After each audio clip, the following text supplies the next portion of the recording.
औज़ुबिल्लाहि मिनश्शैतानिर्रजीम बिस्मिल्लाहिर्रहमानिर्रहीम। अस्सलामुअलैकुम वरहमतुल्लाहि वबरकातुहू। मैं तमाम ही students all over the Pakistan, जितने भी स्टूडेंट्स, ख़ास तौर पे वो तमाम स्टूडेंट्स जो कि 2020 में एमकेट या एमडीकेट का एग्ज़ाम एमबीबीएस या बीडीएस के लिए देना चाह रहे हैं, स्पेशली मेरे तमाम ही स्टूडेंट्स, तमाम व्यूवर्स, लिसनर्स, फ्रेंड्स, टीचर्स और तमाम ही देखने वालों को अस्सलाम वालेकुम वरहमतुल्लाहि वबरकातुहू। आज की वीडियो का आगाज़ करते हैं। आज की वीडियो स्टार्ट करने से पहले मैं शुक्रिया अदा करना चाहता हूँ तमाम दोस्त, अहबाब, रिश्तेदार, टीचर्स, स्टूडेंट्स, अपने तमाम फ्रेंड्स का, जिन्होंने मेरी इंट्रोडक्टरी इस लास्ट वीडियो को उन्होंने पसंद किया। 400 प्लस व्यूवर्स जो कि विद इन 2.5 डेज़ तकरीबन 165 सब्सक्राइबर। तो आप सब की मोहब्बतों का, आपकी नवाजिशों का और आपकी पसंदीदी का बेइंतहा शुक्रिया अदा करता हूँ। आज की वीडियो, जिस तरह से मैंने अपनी लास्ट वीडियो में कहा था कि इस वक्त पाकिस्तान के अंदर एक बहुत ही अहम मरहला, और वो है पाकिस्तान के लिए, पाकिस्तान के अवाम के लिए, पाकिस्तान के मुस्तकबिल के लिए वो तमाम ही स्टूडेंट्स जो इस वक्त मेडिकल कॉलेजेस के लिए अप्लाई करना चाह रहे हैं और जो एमकेट और एमडीकेट का एग्ज़ाम देना चाह रहे हैं। और इस वक्त जो पूरे पाकिस्तान में एक ऐसी कैफियत, एक ऐसी अनसर्टेन सिचुएशन बनी हुई है कि कौन सा इदारा टेस्ट लेगा, टेस्ट का पैटर्न क्या होगा, सिलेबस क्या होगा, डेट ऑफ टेस्ट क्या रखा जाएगा, और फॉर्म की सबमिशन के हवाले से और दीगर बहुत सारे इश्यूज़ के हवाले से वो तमाम ही स्टूडेंट्स और उनके पेरेंट्स जो इस वक्त परेशान हैं। तो इन हालात में हमने सोचा कि एक ऐसी वीडियो बनाई जाए जो कि आप तमाम स्टूडेंट्स के लिए हेल्पफुल हो। ठीक है, मैं शुक्रिया अदा करना चाहता हूँ अपने तमाम साथी टीचर्स का, उन तमाम प्रोफेसर्स, लेक्चरर्स और टीचर्स का जिन्होंने मुझे इस काम के लिए उन्होंने मुझे कहा कि आप ये वीडियो बनाएं, क्योंकि आप माशाल्लाह तकरीबन 26 सालों से शहर कराची में मुख्तलिफ़ इदारों में आप पढ़ाते रहे, जिसमें कराची के बड़े बड़े टॉप क्लासेस और बहुत बड़े बड़े पोजीशन होल्डर सेंटर्स शामिल हैं। बहुत सारे ऐसे प्रोफेशनल इदारे शामिल हैं जो कि पोजीशन होल्डर्स हैं, और आपने वहाँ पे अपनी खिदमत सर अंजाम दी। तो आप अपने तजुर्बात, अपने मुशाहिदात की रोशनी में जो है मुस्तकबिल के डॉक्टर्स को, वो लोग, तमाम लोग जो कि इस फील्ड में आना चाहते हैं, उनके लिए आप एक ऐसी वीडियो बनाएं जो सबके लिए हेल्पफुल हो। तो तमाम ही लोगों की फरमाइश पे, जिस तरह से लास्ट वीडियो में भी अनाउंस हुआ था, आज की वीडियो स्पेशली मेरे उन तमाम स्टूडेंट्स के लिए जो मेरे स्टूडेंट्स हैं, बल्कि वो सारे स्टूडेंट जो पाकिस्तान भर में इस वक्त एमकेट और एमडीकेट एग्ज़ाम्स की प्रिपरेशन कर रहे हैं। एक बहुत ही नेक काम, ठीक है, और यकीनन आप आगे जाके डॉक्टर बनेंगे, पाकिस्तान की खिदमत करेंगे, मुल्क व कौम की खिदमत करेंगे। एक अच्छे नीयत, एक अच्छी इरादे के साथ जो है आप अपने प्रिपरेशन को आगे बढ़ाएं, मज़ीद उसको इम्प्रूव करें। और आज की इस वीडियो को स्टार्ट करने से पहले आइए हम सब मिलके नबी करीम सल्लल्लाहु अलैहि वसल्लम की ज़ात मुबारका पे और अहले बैत रसूल सल्लल्लाहु तआला अलैहि वसल्लम व रज़ी अल्लाह तआला अन्हुम अजमईन की बारगाह में दरूद व सलाम पेश करते हैं, और फिर उसके बाद हम आज की वीडियो का आगाज़ करते हैं। अल्लाहुम्मा सल्ली अला सय्यिदना मौलाना मुहम्मदिन व अला आलिहि व असहाबी सय्यिदना मौलाना मुहम्मदिन व बारिक वसल्लिम सलातु व सलामन या सय्यिद रसूलुल्लाह व अला आलिहि व असहाबी का या हबीबल्लाह। देखिए, सबसे पहली बात तो ये कि आप में से बेशुमार स्टूडेंट्स इस बात को जानते हैं कि 2018 तक तमाम प्रोविंसेस अपने अपने तौर पे एमकेट और एमडीकेट के एग्ज़ाम्स कंडक्ट किया करते थे, जिसका सिलेबस आमतौर पे उस प्रोविंस के अंदर जो भी आपका सिलेबस होता था, जैसे कि अगर हम बात करें पंजाब के अंदर, सूबे पंजाब के अंदर, तो वहाँ पे पंजाब बोर्ड, फेडरल बोर्ड। अगर हम सिंध की बात करें तो यहाँ पे सिंध टेक्स्ट बुक बोर्ड जो कि आपका बेसिक सिलेबस है। ठीक है, इस तरीके से केपीके और सूबे बलूचिस्तान का जो अपना सिलेबस था, मोस्टली उसी सिलेबस के तहत पेपर लिया जाता था, और थोड़ा बहुत उसमें कैम्ब्रिज, फेडरल, आगा खान या ज़ियाउद्दीन बोर्ड, इस तरह के दीगर बोर्ड्स जो पाकिस्तान में काम कर रहे हैं, वो उसमें से कुछ ना कुछ मैटर इंक्लूड करके एक पेपर बनाया जाता था। पाकिस्तान भर में ये एग्ज़ाम्स इस तरह से होते थे कि KPK में ईटा, सूबे पंजाब और किसी हद तक सूबे बलूचिस्तान में UHS के तहत एग्ज़ाम्स होते रहे, और सूबे सिंध और कुछ हद तक जो है सूबे बलूचिस्तान में NTS के तहत ये एग्ज़ाम्स होते रहे। लेकिन 2019 में एक सिनेरियो चेंज हुआ, और वो सिनेरियो ये था कि पूरे पाकिस्तान में एक सेंट्रलाइज्ड टेस्ट्स एक ही सिलेबस के तहत और एक ही तारीख के अंदर पूरे पाकिस्तान में वो एग्ज़ाम कंडक्ट किया जाए।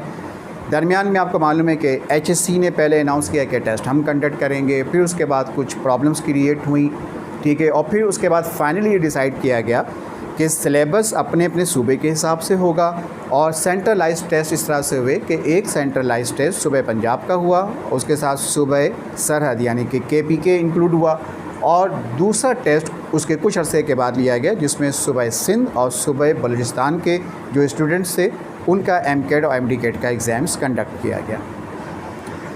लेकिन इस साल बहुत सारे मसले मसाइल रहे पाकिस्तान में, जिस तरह दुनिया के मुख्तलिफ़ मुल्कों में आप जानते हैं कि कोरोना वायरस जो कि एक पैंडमिक इशू था और उसने पूरी दुनिया को मुतासिर किया, उसमें पाकिस्तान भी बहुत बुरी तरह से मुतासिर हुआ, और जिसकी वजह से पाकिस्तान में किसी भी बोर्ड के तहत इंटर के एग्ज़ाम्स या मैट्रिक के एग्ज़ाम्स इस साल नहीं हुए, और एक पर्टिकुलर सिस्टम के तहत बच्चों को प्रोमोट किया गया, उनको आगे की क्लासों में प्रोमोट किया गया, ठीक है। और इस वजह से भी जो मेरिट बहुत से बच्चों का बनना चाहिए था वो शायद नहीं बना, क्योंकि अगर वो एग्ज़ाम्स की प्रिपरेशन करते तो इंसान अपनी गलतियों से सबक सीखता है, और फर्स्ट ईयर में जिनकी परसेंटेजेस अच्छी नहीं आई, यकीनन उनकी परसेंटेज सेकंड ईयर में बेहतर होने के चांसेस थे कि इंसान अपनी गलतियों से सीखकर बहुत सी चीज़ों को इम्प्रूव करना सीख लेता है। लेकिन वो एग्ज़ाम्स नहीं हुए, तो वो भी एक कंडीशन थी कि जहाँ पे इम्प्रूवमेंट हो सकती थी, जहाँ पे आपका मोराल और ज़्यादा इंक्रीज़ हो सकता था, तो वो इस साल नहीं हो पाया। फिर जहाँ पे आप इस लॉकडाउन के कंडीशन के अंदर पाकिस्तान में ऑनलाइन क्लासेस लेते रहे, या कहीं पे पाकिस्तान में जब लॉकडाउन ख़त्म हुआ, कोरोना के मामला थोड़े बेहतर हुए, तो फिर कुछ जगहों पे फ़िज़िकल क्लासेस भी यकीनन हुई होंगी, ठीक है। और आपने इन मुश्किल हालात में माशाल्लाह आप लोगों ने अपनी तैयारी मुकम्मल की। लेकिन फिर जब टेस्ट की बारी आई तो इस साल भी कुछ मसले मसाइल आपके सामने रहे। PMDC, फिर PMDC तहलील हो जाती है, फिर PMC आ जाता है। 18 अक्टूबर को पूरे पाकिस्तान में एक सेंट्रलाइज्ड टेस्ट अनाउंस किया जाता है, ठीक है। उसका एक सिलेबस, एक ऐसा सिलेबस जो कि 99.99% कॉमन सिलेबस था कि वो सिलेबस तमाम बोर्ड्स के अंदर मौजूद था, और उस सिलेबस को डिज़ाइन किया गया कि हम इस सिलेबस के तहत एग्ज़ाम्स कंडक्ट करेंगे, और 18 अक्टूबर को पूरे पाकिस्तान में ये MCAT और MDCAT का टेस्ट MBBS के लिए और BDS के लिए लिया जाएगा। लेकिन फिर उसके बाद आपने देखा कि मामला फिर से तब्दील हुए, जब PMDC तहलील हुई और फिर PMC जो है दोबारा से एक्टिव हुई, तो फिर PMC ने पहले तो 18 अक्टूबर की इस टेस्ट को कैंसिल कर दिया, और उन्होंने कहा कि हम एक नई डेट अनाउंस करेंगे जो कि सेकंड वीक ऑफ नवंबर की हो सकती है, ठीक है। एक सिलेबस बन गया, सेंट्रलाइज सिस्टम आपका ऑलरेडी बन चुका था, सिलेबस मुरतब हो चुका था, ठीक है। लेकिन चंद दिनों पहले आपने ये न्यूज़ सुनी कि सिंध गवर्नमेंट की तरफ से ये अनाउंस किया गया कि टेस्ट 18 अक्टूबर को ही होंगे, ठीक है। अब एक ऐसी इस वक्त कंडीशन है कि पूरा पाकिस्तान एक तरफ, सूबा सिंध एक तरफ, ठीक है। अब कौन सा सिलेबस मुरतब किया जाए, कौन टेस्ट लेगा, UHS लेगा, ईटा लेगा, NTS लेगा, क्या 18 अक्टूबर को टेस्ट होगा, या फिर ये टेस्ट पूरे पाकिस्तान में सेंट्रलाइज करके एक ही दिन लिया जाएगा और एक ही सिलेबस के तहत लिया जाएगा। फ़िलहाल इस पर कुछ भी कहना कबलस वक्त होगा, ठीक है। थोड़ा सा इंतज़ार करें, ठीक है, और दुआ करें कि जो भी हो वो आपके हक़ में बेहतर हो। इस वक्त मेरे पास जो आप सिलेबस देख रहे हैं, ये NUMS की वेबसाइट से ये पेपर डाउनलोड किया गया, इसको प्रिंट आउट किया गया। NUMS national university of medical sciences, UHS या NUMS के तहत जो भी इदारा टेस्ट ले, UHS ले, ईटा ले, NTS ले, वो एक बात की कहानी है, लेकिन एक सिलेबस डिज़ाइन किया गया, और ये तकरीबन इसका पैटर्न वही है जो लास्ट ईयर 2019 में अप्लाई किया गया था। और इसमें बायोलॉजी के 80 क्वेश्चंस, केमिस्ट्री के 60 क्वेश्चंस, फिज़िक्स के 40 क्वेश्चंस, इंग्लिश के 20 क्वेश्चंस और इस तरह से टोटल से मिला के 200 क्वेश्चंस, जिसके लिए आपको 2 आवर्स 30 मिनट्स यानी कि 150 मिनट्स का टाइम दिया जाएगा। कोई नेगेटिव मार्किंग नहीं होगी, ठीक है। पेपर सॉल्व करने के हवाले से जो अहम पॉइंट्स हैं उसको तो हम थोड़ी देर के बाद डिस्कस करेंगे। पहले हम थोड़ा सा इस सिलेबस को डिस्कस कर लेते हैं और आज की इस वीडियो के बनाने का जो असल मकसद है वो भी इस नम्स के सिलेबस को डिस्कस करना है और आपके एप्टीट्यूड एग्ज़ाम्स के हवाले से कुछ अहम पॉइंट्स, कुछ अहम इंस्ट्रक्शंस आपको देने के लिए ये वीडियो बनाई जा रही है। चूँकि गुज़श्ता 26 सालों से मैं कराची के मुख्तलिफ़ इदारों में काम करता रहा और अल्हम्दुलिल्लाह पोजीशन होल्डर सेंटर्स में काम करने का मौका मिला। A1 ग्रेड होल्डर्स और A ग्रेड होल्डर्स के स्टूडेंट्स को पढ़ाने का मौका मिला, ठीक है। तो इस तमाम अरसे में जो भी मेरी अपनी समझ लें कि एक्सपीरियंस है, जो ऑब्ज़र्वेशन है, जो मैंने देखा, जो वो सारे एक्सपीरियंस जो हम अपने बच्चों के साथ करते रहे, उनको सिखाते रहे, तो बहुत सी चीज़ें आज की मीटिंग में, आज की इस वीडियो में हम डिस्कस करेंगे। क्योंकि मेरा ताल्लुक़ जो है बायोलॉजी से है तो मैं थोड़ा सा बायोलॉजी का सिलेबस आपके साथ डिस्कस करता हूं और फिर उसके बाद इंशाल्लाह थोड़ी सी कुछ बात केमिस्ट्री, फ़िज़िक्स और इंग्लिश के हवाले से भी करूंगा।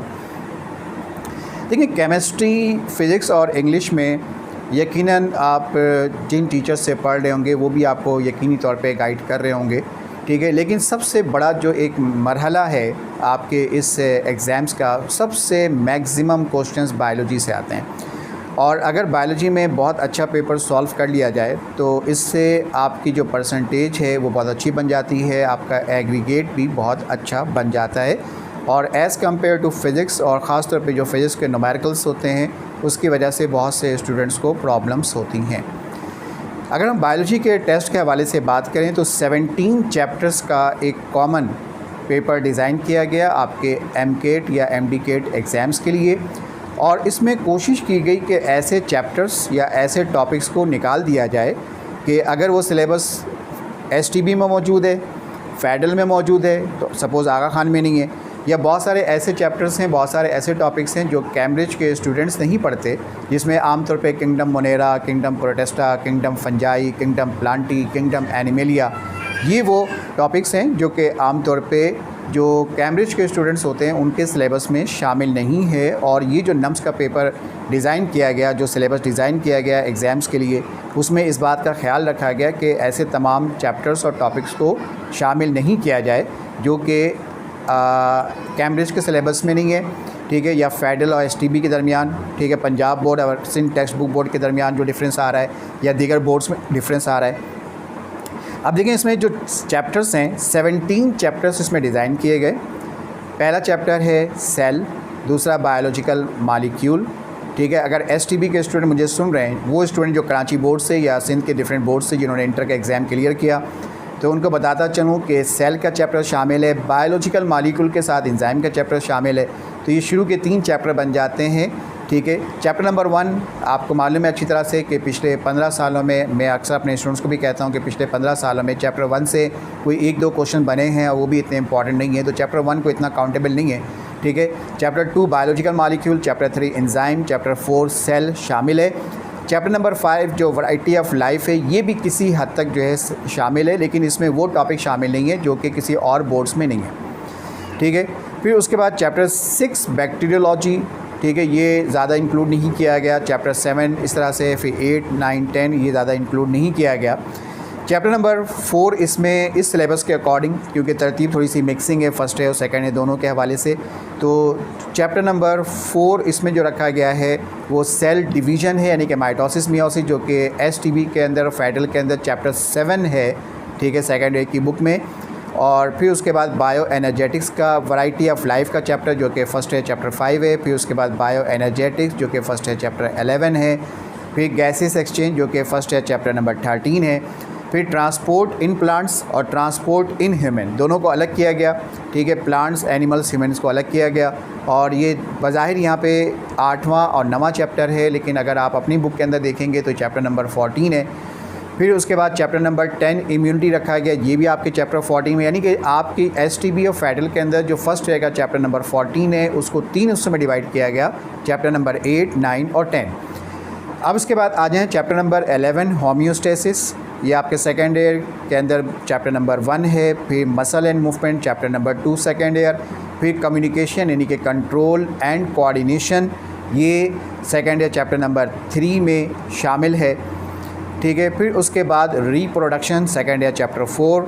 फिर genetics second year chapter number 8, biotechnology chapter number 9 second year और evolutions chapter number 10 second year, ठीक है। और इसके अलावा कुछ टॉपिक जो है क्रोमोसोम और जीन से भी इन्हीं चैप्टर्स के अंदर उन्होंने ऐड कर दिया, ठीक है। तो इकोलॉजी के जो चैप्टर्स हैं, जियोलॉजी के जो चैप्टर्स हैं, उसको जो है काफ़ी हद तक नेगलेक्ट कर दिया गया, हालांकि बहुत इंपॉर्टेंट चैप्टर्स थे, आसान भी थे, ठीक है। और एसटीबी और फेडरल के स्टूडेंट्स को बहुत अच्छी तरह से पढ़ते हैं और याद भी होगा आपको यकीनी तौर पे। अब इसके बाद अगर हम आगे चलें तो अब जो मैं इंस्ट्रक्शंस आपको दे रहा हूँ बहुत तवज्जो से सुने। देखिए, ये सिलेबस फेडरल से लिया गया, तो जो फेडरल के स्टूडेंट्स हैं जिन्होंने फ़र्स्ट ईयर में, सेकेंड ईयर में पंजाब बोर्ड या फेडरल बोर्ड की किताबें पढ़ी हैं, उनके लिए तो ये वही बुक है, वही सिलेबस है, उनकी बुक में कोई एडिशन नहीं है, ठीक है। पंजाब बोर्ड या फेडरल बोर्ड के अंदर किसी किस्म की कोई तब्दीली नहीं है, आपकी बुक से ही पूरा पेपर बना है। हाँ, तब्दीली क्या है, वो जो मैंने आपसे कहा कि वो चैप्टर्स और वो टॉपिक्स ख़ासतौर पे जो किंगडम के चैप्टर्स हैं, ठीक है, उसमें से 90% चीज़ें जो हैं वो रिमूव कर दी गई हैं, क्योंकि वो कैम्ब्रिज में नहीं पढ़ाया जाता, तो कॉमन सिलेबस बनाने के लिए उसको रिमूव किया गया। सही। अब यहाँ पे जो चीज़ मैं आपको बता रहा हूँ, ये ख़ासतौर पे एसटीबी के लिए पहले नंबर पे जो एसटीबी पढ़ते हैं या जिनका ताल्लुक़ कराची बोर्ड से है या पाकिस्तान के अंदर सूबे बलूचिस्तान से ताल्लुक़ रखते हैं और बलूचिस्तान बोर्ड की किताब इस्तेमाल करते हैं, या केपीके के अंदर, या इसी तरीके से सूबा सिंध, इंटीरियर सिंध के अंदर जो मुख्तलिफ़ बोर्ड्स हैं, उनके तहत जिन्होंने इंटर के एग्ज़ाम्स क्लियर किया, यकीनी तौर पे आप लोग एसटीबी पढ़ते हैं। फिर कराची में आगा खान बोर्ड है, ज़ियाउद्दीन बोर्ड है, ठीक है। तो इस तरह से मुख्तलिफ़ बोर्ड्स के अंदर जो टॉपिक्स हैं उसमें कुछ चीज़ें ऐड हैं इस तरह से कि फेडरल में मौजूद है या फेडरल में उसकी थोड़ी सी डिटेल ज़्यादा है, ठीक है, हमारी एसटीबी में उसकी डिटेल थोड़ी सी कम है। तो उन चीज़ों का मैं थोड़ा सा हाईलाइट करता हूँ कि किन चीज़ों पे आपको थोड़ी ज़्यादा मेहनत की ज़रूरत है। मिसाल के तौर पे देखें, इस वक्त सबसे पहले अगर हम देखें कि तब्दीली कहाँ आ रही है सिलेबस के अंदर, तो बायोलॉजिकल मॉलिक्यूल, जिसको हम सिंपली बायोमॉलिक्यूल भी कहते हैं, फर्स्ट ईयर का चैप्टर नंबर 2 है फेडरल के अंदर, एसटीबी के अंदर, बलूचिस्तान बोर्ड के अंदर ये चैप्टर नंबर 2 है बायोलॉजिकल मॉलिक्यूल। इसके अंदर जो हम क्लासिफिकेशन ऑफ प्रोटीन देखते हैं एक टॉपिक, ठीक है, ये फेडरल बुक से यहाँ इंक्लूड किया गया है, फेडरल बोर्ड से इंक्लूड किया गया है। और इंटर बुक में इंटर वाले भी पढ़ाते हैं, एसटीबी वाले भी पढ़ाते हैं उसको, ठीक है, लेकिन हम इतनी डिटेल में शायद नहीं पढ़ाते, थोड़ी सी यहाँ डिटेल ज़्यादा है। मैं चाहूँगा कि आप फेडरल की बुक लें और उसको पढ़ें। लेकिन हाँ, यहाँ पे शायद कुछ स्टूडेंट ये कहें कि हमें क्लास में इंस्ट्रक्शन ये दी गई थी, बिल्कुल सही बात है कि जो मेरे स्टूडेंट्स हैं स्पेशली, तो मैं अपनी क्लासेस के अंदर जितने भी मेरे स्टूडेंट्स हैं, मैं जिस इदारे में भी पढ़ाता हूँ, मैं नाम नहीं लूँगा, ठीक है, लेकिन उस इदारे में अल्हम्दुलिल्लाह मैंने 99.99% सिलेबस ऑलरेडी फेडरल, कैम्ब्रिज, आगा खान बोर्ड, कराची बोर्ड, तमाम बोर्ड से मैंने ऑलरेडी पहले ही कंप्लीट करवाया पूरे साल के अंदर, तो मुझे इतनी प्रॉब्लम नहीं हुई, मेरे स्टूडेंट्स को इतनी प्रॉब्लम नहीं हुई, ठीक है। ग्लोबुलर और फाइब्रस प्रोटीन मैंने भी पढ़ाया, हालांकि एसटीबी में इतना नहीं था, लेकिन अब मैं चाहूँगा कि मेरे जो स्टूडेंट्स हैं वो तो भले किताब ना लें फेडरल की, लेकिन जो मुझे दीगर स्टूडेंट्स सुन रहे हैं, ठीक है, जो मेरे स्टूडेंट्स नहीं, जिन्होंने मुझसे नहीं पढ़ा, तो उनके लिए स्पेशली इंस्ट्रक्शन है कि चैप्टर नंबर 2 फेडरल की बुक उठाइए, वहाँ से ग्लोबुलर प्रोटीन और फाइब्रस प्रोटीन को थोड़ा सा इन डिटेल पढ़ लीजिएगा। और इस तरह से सॉल्वेंट एक्शन, वाटर का टॉपिक है चैप्टर नंबर 2 फर्स्ट ईयर का, वहाँ पे सॉल्वेंट एक्शन की एक हेडिंग होगी, उसको थोड़ा सा देख लीजिएगा। फिर इसके बाद तरतीब से चल रहा हूँ, जो नम्स का सिलेबस मेरे पास इस वक्त मौजूद है, chromosomes and DNA. Chromosomes and DNA ये सेकेंड ईयर का चैप्टर नंबर 6 है, फेडरल में भी 6 है, एसटीबी में भी 6 है, बलूचिस्तान बोर्ड की किताब में भी 6 है, केपीके की बुक में भी 6 है, ठीक है। इसमें एक छोटी सी डेफिनेशन क्रोमोसोम्स के साथ आती है फेडरल की बुक में, और वो है टीलोमेयर्स। टीलोमेयर्स जैसे हम लोग पढ़ते हैं एसटीबी के अंदर मेटासेंट्रिक, टीलोसेंट्रिक, ये टीलोमेयर्स है। जैसे आप काइंड ऑफ कोर पढ़ते हैं, क्रोमोसोम्स पढ़ते हैं, सेंट्रोमेयर पढ़ते हैं, ठीक है। तो उसी हेडिंग के अंदर आपको फेडल की बुक में मिलेगी एक हेडिंग, क्या नाम है उसका, टीलोमेयर्स। इसकी थोड़ी सी डेफिनेशन इसको देख लीजिएगा। फिर उसके बाद इसी चैप्टर के अंदर एक हेडिंग है, मैं थोड़ी सी इसको एक्सप्लेनेशन दे देता हूँ इसको। इसमें लिखा हुआ है कि gene as a basic unit of genetic information. Gene as a basic unit of genetic information, ये कौन सा टॉपिक है? फेडल के अंदर ये हेडिंग है। आप STB उठा लीजिए, बलूचिस्तान बोर्ड की बुक उठा लें, वहाँ लिखा होगा DNA as a hereditary material, ठीक है। ये टॉपिक STB में फर्स्ट ईयर में चैप्टर 2 में भी पढ़ाया जाता है और सेकेंड ईयर के अंदर बायोलॉजी में चैप्टर नंबर 6 में भी पढ़ाया जाता है, ठीक है। ये वही टॉपिक है। हेडिंग थोड़ी सी आपको शायद कंफ्यूज कर रही हो। फिर इसके बाद जो है एक टॉपिक है, एक तो DNA रेप्लिकेशन और ओवरऑल पूरे पाकिस्तान में ही पढ़ाया जाता है, तमाम सिलेबस में मौजूद है, ठीक है। इसमें एक चीज़ देख लीजिएगा, hypothesis of DNA replication. Hypothesis of DNA replication, एक ये थोड़ी सी हेडिंग फेडल की बुक से ज़रूर देखिएगा। इसके बाद एक है मिज़ेल्सन्स एंड एस्टहॉल एक्सपेरिमेंट एंड रेप्लिकेशन, ठीक है। ये ज़रूर इसको देखिएगा। मेरे पास जो इस वक्त पेपर है जो मैं आपसे डिस्कस कर रहा हूँ, आपको इंस्ट्रक्शंस दे रहा हूँ, आप इसको खुद भी डाउनलोड कर सकते हैं। आप national university of medical sciences की वेबसाइट पे जाइए, वहाँ से ये पेपर आप बहुत आसानी के साथ डाउनलोड कर सकते हैं, ठीक है। इसके बाद अब आ जाएँ आप bio energetics chapter number 11 first year. यहाँ पे एक हेडिंग है, absorption and action spectrum. Absorption spectrum and action spectrum, ठीक है। इसको फेडल की बुक से आप थोड़ा सा ज़रूर देख लीजिएगा, क्योंकि ये जो हेडिंग इस वक्त मैं आपसे डिस्कस कर रहा हूँ, इस हेडिंग में और STB के अंदर जो लाइट एब्जॉर्प्शन का टॉपिक है, जिसमें हम पढ़ते हैं कि स्पेक्ट्रम होता है, स्पेक्ट्रम के 7 कलर्स होते हैं, उसमें से रेड लाइट और ब्लू लाइट फोटोसिंथेसिस में एब्जॉर्ब होती है, ठीक है। फिर उसकी वेवलेंथ भी STB में, बलूचिस्तान बोर्ड में, तमाम जगहों पे हम पढ़ रहे होते हैं। यहाँ पे थोड़ी सी उसकी डिटेल STB से थोड़ी ज़्यादा है, कुछ वैल्यूज़ डिफरेंट हैं, ठीक है। यहाँ पे मैं एक बात और मेंशन कर दूँ कि जब मैं ये कह रहा हूँ कि फेडल में और STB के अंदर वैल्यूज़ थोड़ी सी डिफरेंट है, वेवलेंथ थोड़ी सी डिफरेंट लिखी हुई है, ठीक है।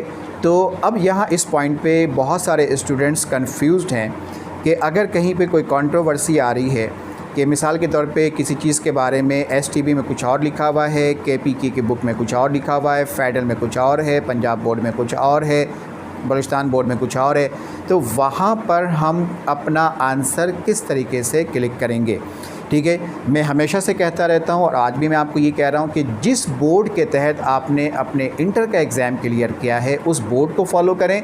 स्पेशली अगर सिंध के अंदर आपने एग्ज़ाम दिया है, तो आपको जानते हैं कि जब आप NTS की प्रिपरेशन कर रहे होते हैं, एप्टीट्यूड की प्रिपरेशन करते हैं, तो तकरीबन मैं समझता हूँ तमाम ही सेंटर्स में यकीनन स्टूडेंट्स को इन्फॉर्म किया जाता होगा कि अगर आप सिंध लेवल पे आप MCAT MDCAT का एग्ज़ाम देते हैं MBBS या BDS की एडमिशन के लिए, तो वहाँ पर STB को हम ज़्यादा प्रायोरिटी देते हैं, ज़्यादा इंपॉर्टेंस देते हैं, ठीक है। इस तरह से दीगर सूबों में भी कुछ ऐसे ही मामलात हैं, ठीक है। तो आप अगर कराची से, हैदराबाद से, सक्खर से, मीरपुर ख़ास से, लाड़काना से, इंटीरियर सिंध से, पूरे सूबा सिंध से कहीं से भी एग्ज़ाम दे रहे हैं, तो फ़र्स्ट प्रायोरिटी आपकी STB यानी सिंध टेक्स्ट बुक बोर्ड से होगी, और उसी बुक के अंदर जो भी आपको मैटर मिलेगा, आप भले टॉपिक्स जो है फेडल से पढ़ लें, लेकिन जो वैल्यूज़ हैं, ठीक है, उसको आप जो है अपनी बुक से ही अगर आप क्लिक करेंगे तो आपके पास एक प्रूफ होगा कि इन केस अगर एग्ज़ाम्स होते हैं और फिर उसके बाद जो एक आंसर की लगाई जाती है वेबसाइट के ऊपर, जो भी दारा टेस्ट लेगा, UHS लेता है, NTS लेता है, ईटा लेता है, जो भी लेता है, ठीक है, तो वो जो आंसर की लगेगी, ठीक है, आपके पास एक प्रूफ होगा कि हमने जिस बोर्ड से इंटर का एग्ज़ाम दिया है या हम जिस बुक को प्रीफर कर रहे थे उसमें ये वैल्यूज़ हैं और मेरे हिसाब से ये आंसर है, तो आप उसमें ऑब्जेक्शन क्लेम कर सकते हैं, ठीक है। तो मशवरा यही होगा कि आप अपने बोर्ड को और ख़ास तौर पे सिंध वाले जो है वो STB को ज़्यादा प्रेफरेंस दें, ज़्यादा इम्पोर्टेंस दें। अब इसके बाद आगे चलें तो जो आगे हमें थोड़ी सी चेंजेस नज़र आती हैं वो है chapter number 8 transport in plants.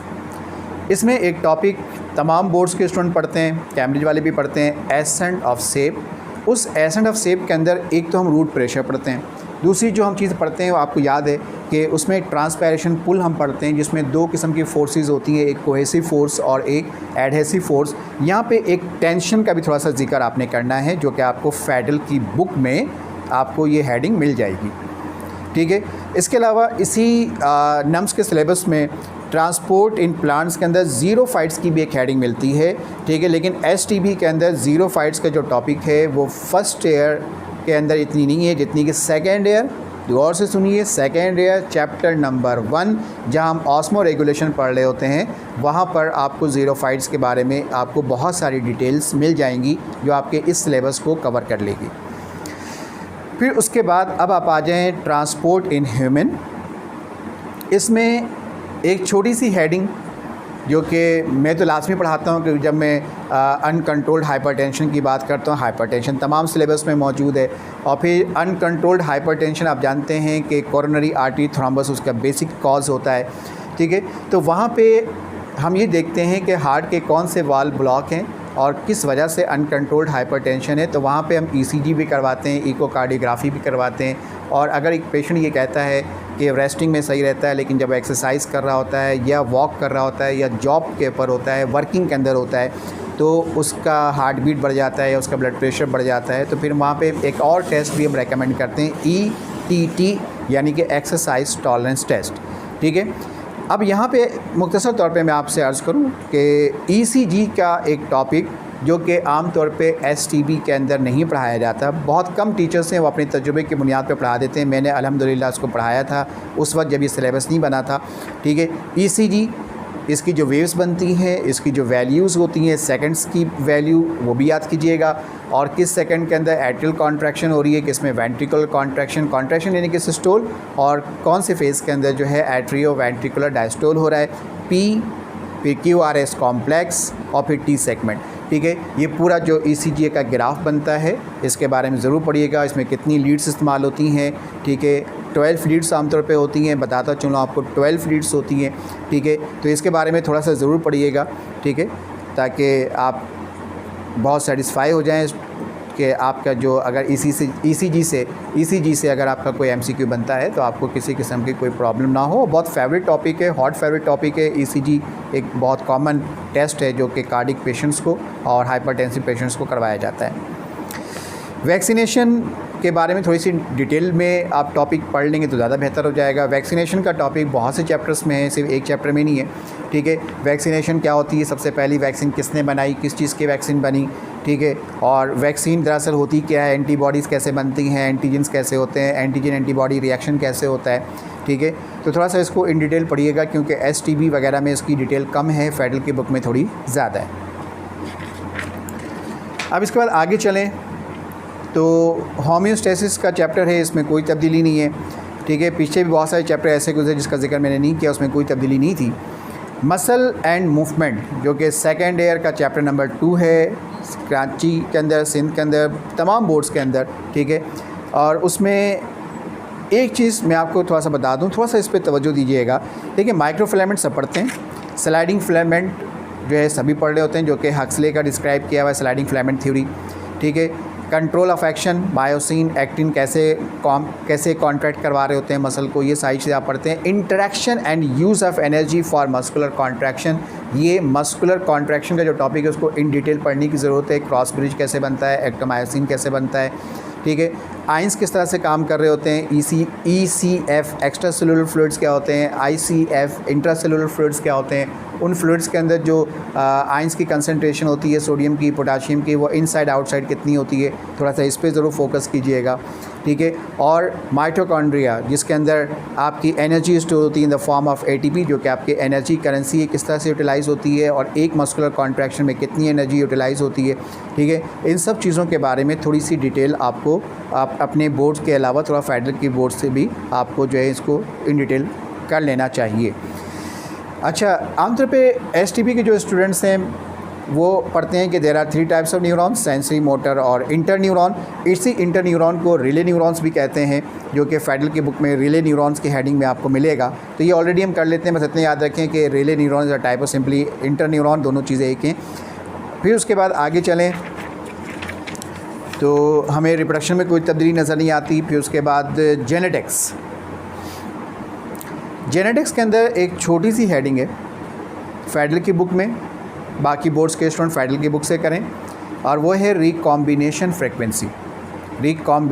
Frequency और क्रॉस ओवर, ये तो सभी पढ़ते हैं, क्रॉस ओवर वैल्यूज़।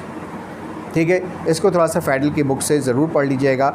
इसके अलावा एक होता है पुन्नेट स्क्वायर, PUNNET, पुन्नेट स्क्वायर, इसको ज़रूर डिस्कस कीजिएगा, ज़रूर याद कीजिएगा, ज़रूर पढ़िएगा फेडरल की बुक से। उसके बाद बायोटेक्नोलॉजी का चैप्टर। आजकल आपको पता है कोरोना के लिए पाकिस्तान में, पूरी दुनिया में जो टेस्ट होते थे वो PCR टेस्ट होते थे। ठीक है, PCR क्या होता है, PCR से कौन कौन से टेस्ट किए जा सकते हैं, इसमें से कोरोना भी एक है। ठीक है, कोरोना इस वजह से बात है कि पूरी दुनिया का एक हॉट फेवरेट टॉपिक है। ठीक है, तो थोड़ा सा मैं समझता हूँ कोरोना को भी पढ़ें और PCR को ज़रूर डिस्कस करें। ठीक है, इसके अलावा इलेक्ट्रोफोरेसिस एंड DNA एनालिसिस, ये टॉपिक जो है बायोटेक्नोलॉजी के चैप्टर में, chapter number 9 second year federal की बुक से बाकी बोर्ड्स के स्टूडेंट ज़रूर पढ़िएगा।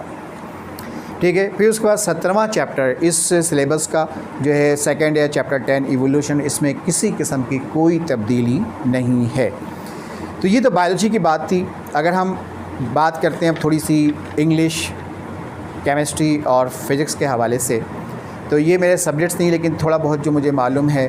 फ़िज़िक्स में कुछ topics first year physics, second year physics में फेडरल की बुक से इम्पॉर्टेंट है। वो आप सिलेबस जब ये आप नम्स के वेबसाइट से इसको डाउनलोड कीजिएगा तो उसको एक नज़र ज़रूर देख लीजिएगा कि आपकी बुक में और फेडरल की बुक में जो डिफरेंसेस हैं, क्या आपने वो कर ली हैं, क्या आपके टीचर्स ने वो टॉपिक्स आपको पढ़ा दिए हैं। अगर आपने पढ़ लिया, वेल डन। नहीं पढ़ाया आपने तो अपने फ़िज़िक्स के टीचर से, केमिस्ट्री के टीचर से वो टॉपिक्स ज़रूर पढ़ें और उन तमाम न्यूमेरिकल्स के ऊपर ज़रूर वर्क करें जो कि आपके बोर्ड के अंदर नहीं है। चाहे आप KPK के हों, चाहे आप बलूचिस्तान के हों, चाहे आप सिंध से ताल्लुक़ रखते हो, अगर आपके बोर्ड में वो न्यूमेरिकल्स, वो टॉपिक्स, वो डेरिवेशंस, वो न्यूमेरिकल्स और केमिस्ट्री के वो सारे टॉपिक्स जो कि आपकी बोर्ड में नहीं है, तो आपको फेडरल बोर्ड से वो टॉपिक्स ज़रूर करना चाहिए।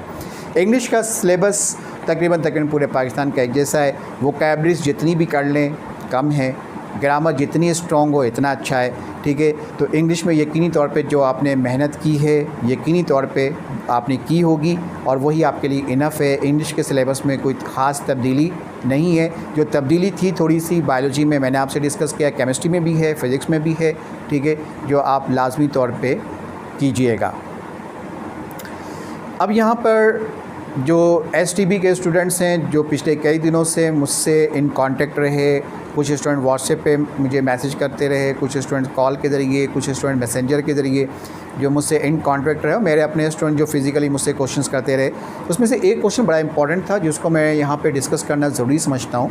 और वो ये सवाल है कि इस कंबाइंड सिलेबस को जिसके तहत पूरे पाकिस्तान में एग्ज़ाम्स होना तय पाया था, होगा नहीं होगा अभी नहीं कह सकते, जो तय पाया था, ठीक है, उसमें वो चैप्टर्स, वो टॉपिक्स जो कि federal board, Punjab board, KPK, Balochistan, STB, Sindh, Ziauddin board, other board जितने भी हैं, ठीक है, आपने तो किंगडम पढ़ा है, आपने तो इकोसिस्टम पढ़ा है, आपने तो बायोम्स पढ़े हैं, आपने तो मैरीन वाटर पढ़ा है, आपने फ्रेश वाटर पढ़ा है, ठीक है, आपने रेन्यूएबल, नॉन रेन्यूएबल रिसोर्सेज पढ़ी हैं, आपने फर्स्ट ईयर का चैप्टर 1 पढ़ा है।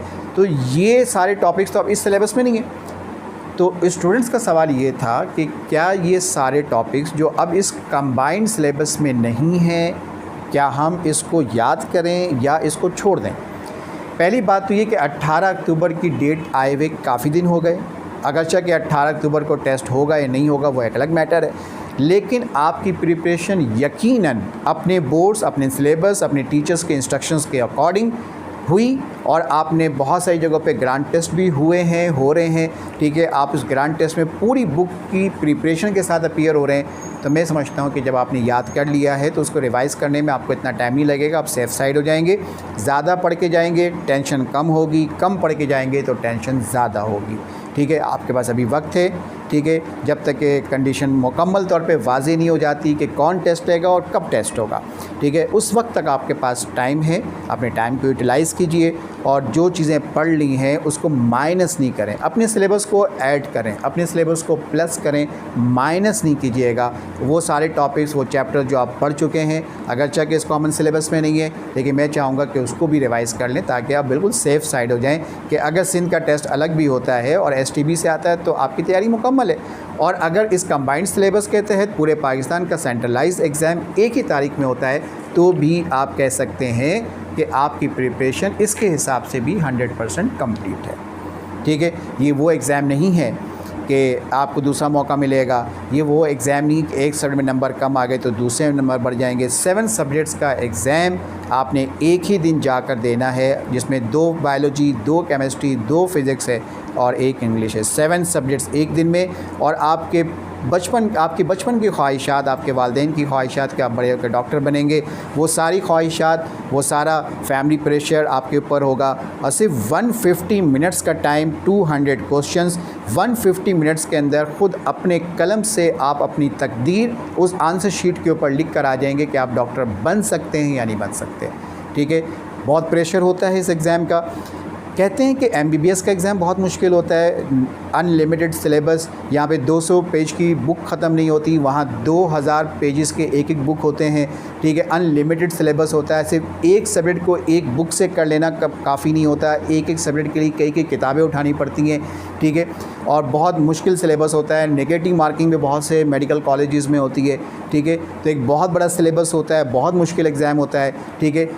और आप तो बचपन से सुनते हुए आ रहे होंगे कि ना मैट्रिक अच्छा कर लो, अच्छे ग्रेड आ जाएगा, अच्छे कॉलेज में एडमिशन मिल जाएगा, फिर इंटर बहुत अच्छा कर लो तो एप्टीट्यूड अच्छा हो जाएगा, एप्टीट्यूड बहुत अच्छा कर लो तो मेडिकल कॉलेज में चले जाओगे, फिर कहा जाता है कि यहाँ भी अच्छे नंबर से पास हो तो अच्छी जगह पे आपको जॉब मिल जाएगी, आपका FCPS आपके लिए आसान हो जाएगा, आपके लिए अगर फ्यूचर में आप FRCS करना चाहते हैं तो वो आपके लिए आसान हो जाएगा।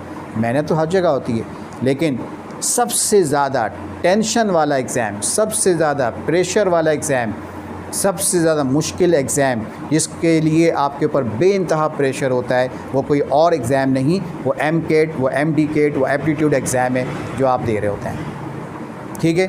आइए बात करते हैं कुछ और दीगर इश्यूज़ पे। पेपर की बात मुकम्मल हो गई, ठीक है।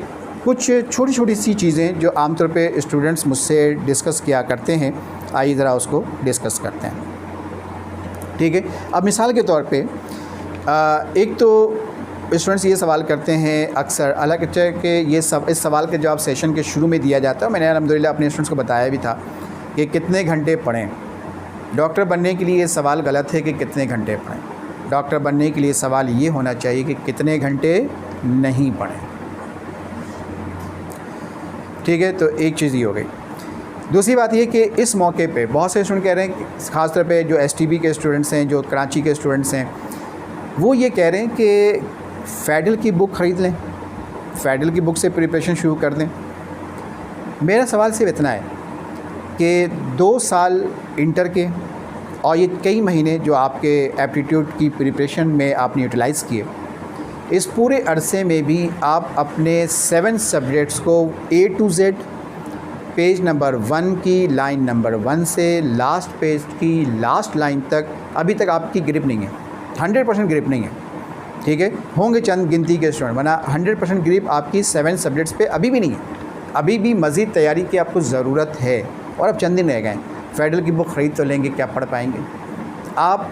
फ़ेडल की बुक वो स्टूडेंट्स जो मेरे स्टूडेंट्स, उनको फ़ेडल की बुक ख़रीदने की ज़रूरत नहीं है। हाँ, जो दीगर स्टूडेंट्स हैं, अगर आपके टीचर ने आपको फ़ेडल से अब तक कुछ भी नहीं पढ़ाया, सिर्फ टोटली STB पढ़ाया है, तो फिर मेरा मशवरा होगा कि फ़ेडल की बुक ज़रूर ख़रीदें, लेकिन सिर्फ डिफरेंसेस को पढ़ने के लिए ख़रीदिएगा, इससे ज़्यादा नहीं, ठीक है। AQU बोर्ड की या आपको ज़ियाउद्दीन बोर्ड की या किसी और बोर्ड की बुक ख़रीदने की ज़रूरत नहीं है। आप जिस बोर्ड से आपने इंटर का एग्ज़ाम दिया, जिस बोर्ड से आप MCAT की प्रिपरेशन करते रहे, ठीक है, उसके अलावा फ़ेडल की बुक, इन दोनों को कंबाइन करके जो डिफरेंसेस हैं उसको कर लीजिए, नम्स के सिलेबस को देख लीजिए, ये आपके लिए इनफ होगा, ठीक है। एक और सवाल कि पैटर्न ऑफ एग्ज़ाम क्या होगा। देखिए, UHS एग्ज़ाम लेता है तो उसका पैटर्न भी यही है, और अगर NTS एग्ज़ाम लेता है तो उसका पैटर्न भी यही है। 4 किस्म के सवालात आते हैं। पहला सवाल स्ट्रेट फॉरवर्ड MCQ, आपसे किसी भी चीज़ के बारे में एक सवाल किया गया, 1 लाइन 2 लाइन का सवाल, और उसके नीचे ABCD 4 ऑप्शन हैं, एक राइट ऑप्शन है जिसको आपने क्लिक करना है।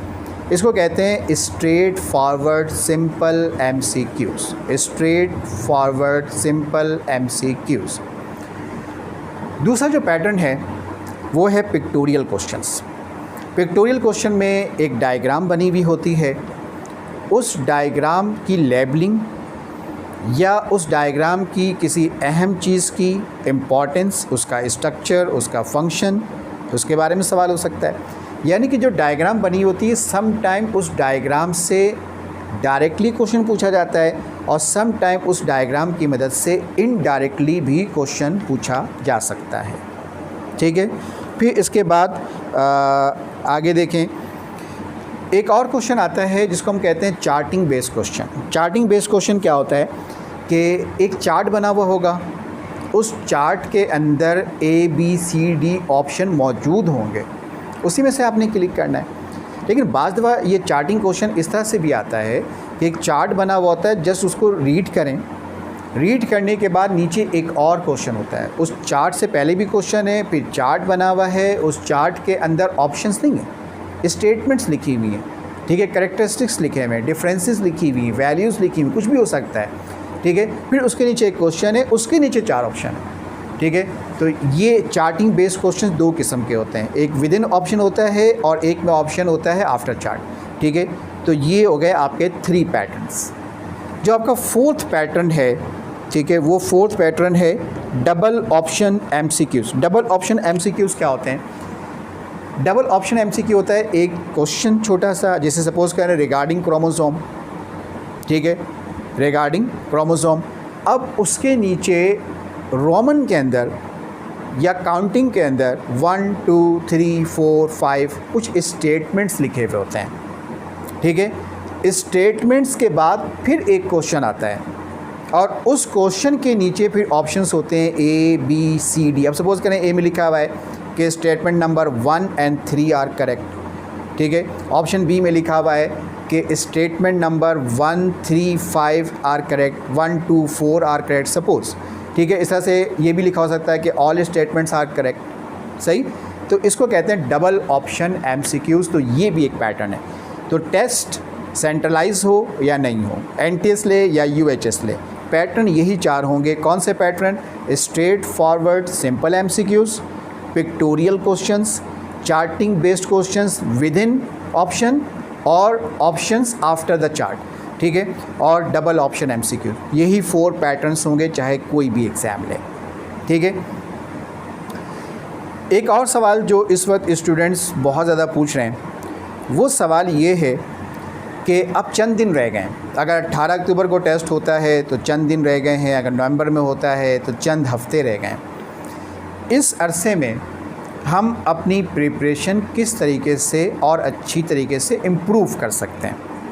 देखिए, पहली बात तो ये कि हर स्टूडेंट की स्टडी टाइमिंग डिफरेंट है। ठीक है, फिर उसकी याद करने का लेवल, उसकी मेमोरी आपस में एक दूसरे से डिफरेंट है। तो हर स्टूडेंट्स बेहतर समझ सकता है कि वो उसको किस तरह से हैंडल करे। मेरा मशवरा ये होगा कि इस वक्त सबसे पहले अपने वीक पॉइंट को कंसीडर करें, अपने वीक पॉइंट को कंसीडर करें। वीक पॉइंट को कंसीडर करने का सबसे बेहतरीन सलूशन ये है कि आप physics, chemistry, biology, specially 3 subjects, इसमें देखें कि कौन सी चीज़ें ऐसी हैं जो मुश्किल हैं, कौन से टॉपिक्स ऐसे हैं जहाँ से MCQs में आपके आंसर मोस्टली रॉन्ग होते हैं। ठीक है, उन टॉपिक्स के ऊपर ज़्यादा फोकस करें। केमिस्ट्री में अक्सर देखने में आता है कि फर्स्ट ईयर केमिस्ट्री में आपको प्रॉब्लम नहीं होती, सेकंड ईयर केमिस्ट्री में भी इनऑर्गेनिक में इतनी प्रॉब्लम नहीं होती जितनी कि आपको ऑर्गेनिक केमिस्ट्री में प्रॉब्लम होती है। तो ऑर्गेनिक केमिस्ट्री अगर आपका वीक पॉइंट है तो उसको इस अरसे में जो आपको टाइम मिल रहा है इसमें उसको रिवाइज़ करें। इसी तरीके से फिज़िक्स के डेरिवेशंस और न्यूमेरिकल्स, उसमें भी बाज़ दफ़ा स्टूडेंट्स फंसते हैं। ठीक है, अब मिसाल के तौर पे शॉर्टकट्स हैं, फार्मूलाज हैं। ठीक है, बड़े बड़े फार्मूला अप्लाई करके अगर न्यूमेरिकल बेस्ड क्वेश्चन को सॉल्व करने जाएंगे तो आपको शायद काफ़ी टाइम भी लगेगा, आपको पूरे पेज पे उसको फिल करना पड़ेगा, फिर कहीं जाके पता चलेगा कि आंसर क्या है। लेकिन बहुत सारे ऐसे टीचर्स हैं फ़िज़िक्स के जिनको मैं बखूबी जानता हूँ कि उन्होंने छोटे छोटे से फार्मूलाज बनाए हुए हैं। उस फार्मूले को अप्लाई करें तो जो 2 पेज का काम है वो 10 लाइनों में आ जाता है, 4 लाइनों में आ जाता है, ठीक है। तो जो आपके वीक पॉइंट्स हैं आप उसको बहुत बेहतर तरीके से समझते हैं, अपने वीक पॉइंट्स को कंसीडर करें। अगर आपकी डायग्राम की प्रैक्टिस नहीं है, पिक्टोरियल क्वेश्चंस के लिए अभी तक आप बहुत अच्छे तरीके से प्रिपेयर नहीं है, तो आप थोड़ी सी तवज्जो दें उसके ऊपर और कोशिश करें कि आपका जो ये जो सेशन है MCQs का, जिसको हम कहते हैं पिक्टोरियल क्वेश्चन, तो उसके ऊपर तवज्जो दें, ठीक है। और इसके अलावा अच्छा, जो पिक्टोरियल क्वेश्चन है वो कौन से ज़्यादा इंपॉर्टेंट है ये भी थोड़ा सा मैं आपको बता दूँ।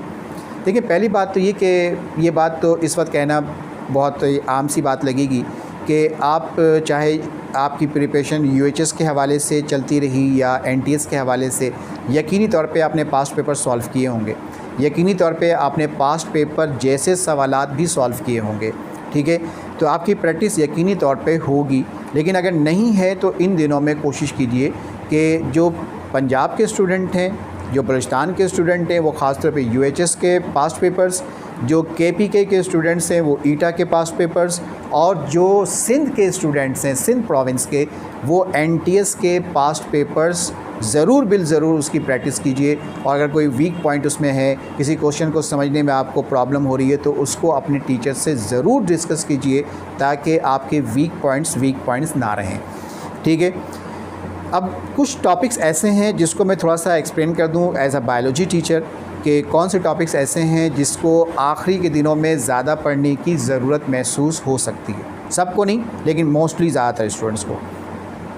लेकिन जो टॉपिक आपको थोड़ी सी ज़्यादा प्रॉब्लम्स क्रिएट करती हैं, अगर आप उस पर थोड़ी सी तवज्जो दें कि वो टॉपिक्स कौन से हैं, तो उसमें अगर STB अपना एग्ज़ाम खुद कंडक्ट करता है, NTS कंडक्ट करता है, और ये नम्स का सिलेबस, कॉमन सिलेबस फॉलो नहीं होता, तो फिर उसमें सबसे बड़ा जो वीक पॉइंट है स्टूडेंट्स का वो किंगडम है, ठीक है। ख़ास तौर पे जो A लेवल के स्टूडेंट्स हैं उनके लिए स्पेशली बोटेनिकल नेम्स याद हो जाते हैं लेकिन बाद में भूल जाते हैं, मिक्सअप हो जाता है। प्लांट याद रहता है, बोटेनिकल नेम याद रहता है, तो फैमिली भूल जाते हैं। फैमिली याद रहती है तो फिर ये भूल जाते हैं कि उसके फ्लोरल कैरेक्टर्स क्या हैं, उसकी फ्लोरल डायग्राम क्या है, ठीक है। इस पर ज़्यादा तवज्जो दीजिए, ठीक है।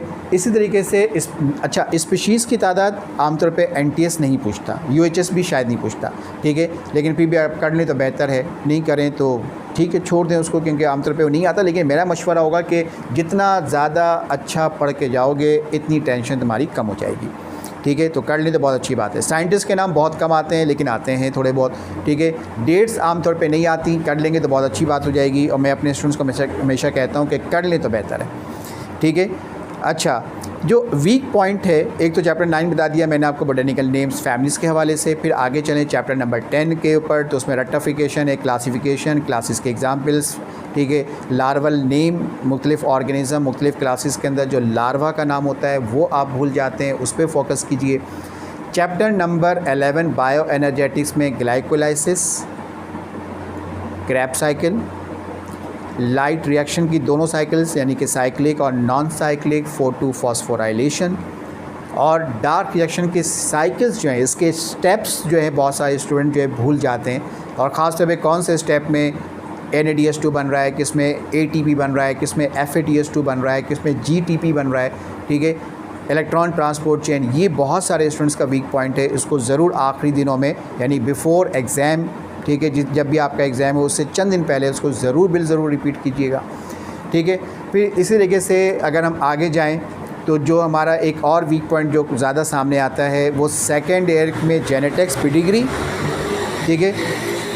सेकेंड ईयर जेनेटिक्स के चैप्टर से, चैप्टर 8 से पेडिग्री थोड़ी सी मुश्किल लगती है। आपको एक जेनेटिक कोड का एक चार्ट आप पढ़ते हैं सेकेंड ईयर चैप्टर नंबर 6 में, ठीक है। 64 कोड्स जिसको हम ट्रिपल जेनेटिक कोड कहते हैं, जिसमें हर कोड से एक अमाइनो एसिड का नाम आता है। मीथियोनिन है तो क्या होगा, ट्रिप्टोफैन है तो क्या होगा, फिनाइल एलानिन क्या होगा, स्टार्ट कोडॉन कौन सा होता है, स्टॉप कोडॉन कौन सा होता है, ठीक है। इसको याद करना, इसको रिटेन करना थोड़ा सा मुश्किल काम है। ट्रांसलेशन थोड़ा सा एक मुश्किल टॉपिक है, ठीक है। तो इस पर थोड़ी सी तवज्जो दीजिएगा चैप्टर नंबर 6 से, ठीक है। और चैप्टर नंबर 8 में जेनेटिक्स से पेडिग्री, चैप्टर नंबर 9, 10 में आमतौर पे इतने इश्यूज़ नहीं होते। चैप्टर 11 ख़ास तौर पे अगर सिंध का टेस्ट अलग होता है तो फिर चैप्टर नंबर 11 की हम बात करेंगे। चैप्टर नंबर 11 में हाइड्रोसेयर, ज़ीरो सेयर के अंदर जो एग्ज़ाम्पल्स हैं, ये थोड़ी सी मुश्किल लगती है। नाइट्रोजन साइकिल के अंदर बैक्टीरियाज़ के नाम थोड़े से बच्चों को मुश्किल लगते हैं, भूल जाते हैं, रिटेन नहीं कर पाते, याद तो कर लेते हैं, ठीक है। फिर इस तरीके से आगे चलें तो बायोम्स के अंदर प्रोड्यूसर कौन से होंगे। अब सपोज़ करें टंड्रा है, सवाना है, तो उसमें प्रोड्यूसर्स कौन से होंगे, प्राइमरी सेकेंडरी टर्शियरी कंज्यूमर के एग्जाम्पल्स क्या होंगी, एवरेज रेन कितनी होती है, ठीक है। एरिया कौन सा है, पाकिस्तान में कहाँ पाया जाता है, पाकिस्तान से बाहर वो बायोम्स कहाँ पाया जाता है, ये थोड़ी सी मुश्किल चीज़ें हैं, ठीक है। एनर्जी के टॉपिक में आप देखें chapter number 13 main and his environment के अंदर रिसोर्सेज जो हैं उसके अंदर थोड़ी सी चीज़ें ऐसी हैं जो स्टूडेंट्स आमतौर पे भूल जाते हैं, तो उस पर तवज्जो दीजिएगा। और सेकंड ईयर चैप्टर नंबर 13 बिल्कुल केयरफुली सुने इस बात को कि सेकंड ईयर चैप्टर नंबर 13 के आखिर में जो चार्टिंग है डिजीज़ का, ठीक है, उसको लाजमी लाजमी लाजमी याद कर लें। तमाम स्टूडेंट्स उसको जो है लाजमी याद कीजिए। प्रिपरेशन कहाँ कहाँ से करनी चाहिए, अभी भी आपके पास दिन है, अगर आपके कुछ वीक पॉइंट्स हैं तो उसको देख लें। कराची वाले, सिंध वाले, STB, बलूचिस्तान बोर्ड से जिन्होंने एग्ज़ाम दिया, बलूचिस्तान बोर्ड की बुक्स, KPK से जिन्होंने एग्ज़ाम दिया अपने बोर्ड्स की बुक, फेडरल वाले, पंजाब वाले, जिस बुक से आप पूरे साल प्रिपरेशन कर रहे थे अपने MCAT एग्ज़ाम्स के लिए, उस बुक को पढ़ें। उसके बाद अपने टीचर्स के लेक्चर्स को फॉलो करें, पास्ट पेपर्स कीजिए, ठीक है। रेलेवेंट MCQs आपको मिलते हैं कहीं से भी अच्छे, वो ज़रूर कीजिए। इररेलेवेंट MCQs नहीं कीजिए। कॉपी पेस्ट इधर उधर से मुख्तलिफ टीचर्स बना के, मुख्तलिफ लोग बना के मार्केट में सेल कर रहे हैं, ठीक है, या मुख्तलिफ सोशल नेटवर्किंग पे आपने देखा होगा किस तरह के पेपर्स होते हैं, इसको नहीं कीजिए। आपके लिए नुकसानदेह भी हो सकता है, आपका टाइम वेस्ट हो सकता है। रेलेवेंट MCQs की प्रैक्टिस जितना चाहें करें, वो आपके लिए बेस्ट होगा, ठीक है।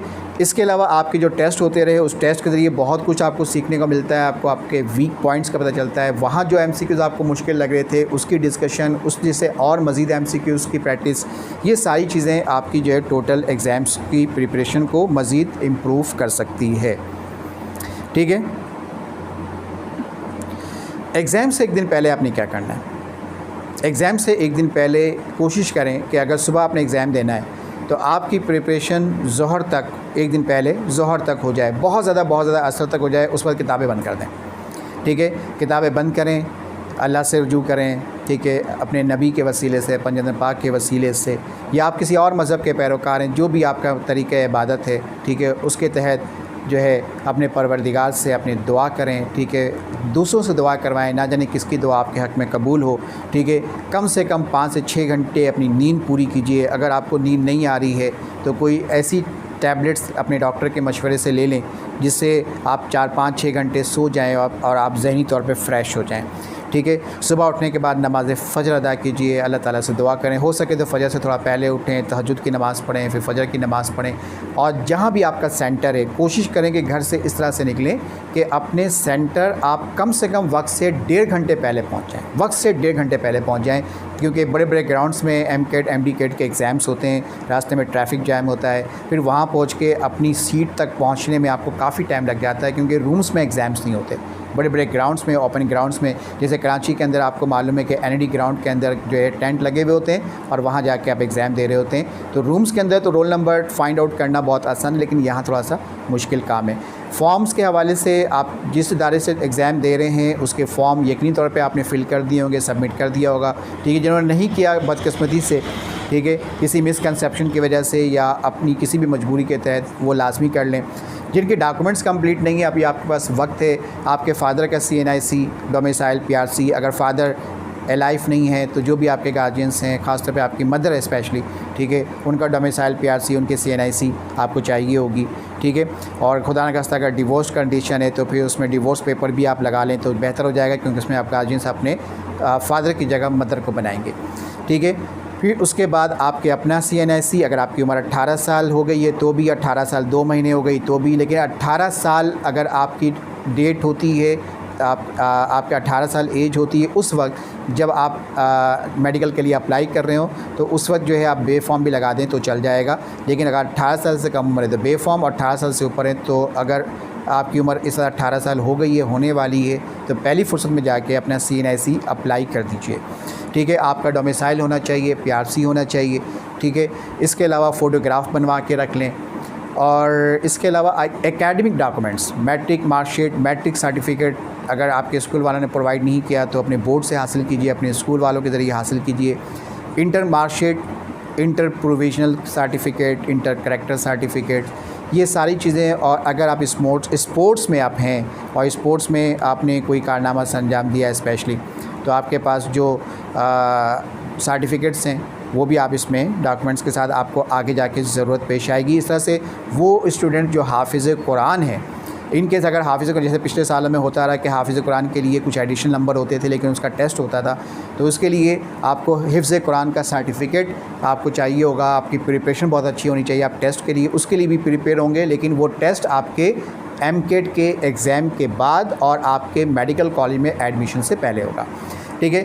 इस वक्त जो आमतौर पे फॉर्म फिल हो रहे हैं या फिल हो चुके हैं, उसका ताल्लुक़ सिर्फ़ और सिर्फ एमडीकेट या एमकेट के एग्ज़ाम से है, उसका ताल्लुक़ कॉलेज से नहीं है।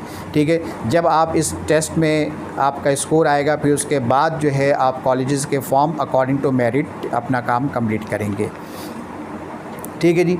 तो एक चीज़ ये भी आपसे डिस्कस करनी थी, आपकी फरमाइश थी कि इन सब चीज़ों पे डिस्कशन हो, तो अल्हम्दुलिल्लाह इन सारी बातों पे डिस्कशन हो चुकी है। एक और चीज़ जो हमने अपने इस टीचिंग कैरियर में हमने देखा, मैं उस वक्त भी एमकेट की प्रिपरेशन करवा रहा था जबकि शहर कराची में कुछ प्राइवेट गिनती के 1-2 कॉलेज या यूनिवर्सिटी के अंदर जो है एप्टीट्यूड एग्ज़ाम्स होते थे। और Karachi medical and dental college उस दौर में भी जो है 90s में और 2000 के शुरू के सालों में ये एप्टीट्यूड एग्ज़ाम्स लेते थे। उस ज़माने में IBA के ज़रिए इनका टेस्ट कंडक्ट होता था, फिर उन्होंने अपना प्रोजेक्ट CBM वालों को दे दिया। ठीक है। मैं उस वक्त भी एप्टीट्यूड की प्रिपरेशन करवा रहा था और अल्हम्दुलिल्लाह अब चूँकि पूरे पाकिस्तान में अब तो ये टेस्ट सिस्टम है, तो अभी भी अल्हम्दुलिल्लाह मैं इस फील्ड से वाबस्ता हूँ। ठीक है। तो ये कुछ चीज़ें थी जो आपसे डिस्कस की गई। एग्ज़ाम्स के अंदर क्या करेंगे, एग्ज़ाम से पहले की बात हो गई, अब आप एग्ज़ाम्स के लिए चले गए, अब यहाँ पे आप क्या करेंगे। सबसे पहली बात तो ये कि देखें, अल्लाह की ज़ात पे भरोसा रखें। माँ बाप आपसे कितनी मोहब्बत करते हैं, उस्ताद के लिए अपने शागिर्द, माँ बाप के लिए अपने बच्चे हमेशा हर हाल में अज़ीज़ होते हैं। माँ बाप आपसे बेइंतहा मोहब्बत करते हैं, तो सोचें कि वो रब जो माँओं से 70 गुना ज़्यादा मोहब्बत करता है, वो कब चाहेगा कि आपके साथ बुरा हो। वो तो देने के लिए बैठा है, वो तो नवाजता है। ठीक है। वो किसी को महरूम नहीं करता। ठीक है। उम्मीद रखें, और कहते हैं ना कि दुआ मांगे तो इस उम्मीद से मांगे कि ज़रूर कबूल होगी, तो दुआ करें। ठीक है। जब आप एग्ज़ामिनेशन सेंटर में जाएं, जब पेपर आपके हाथ में आए, पहले बिस्मिल्लाह पढ़ें, दुरूद शरीफ पढ़ें, दुआ करें, मुख्तसर सी दुआ करें। ठीक है।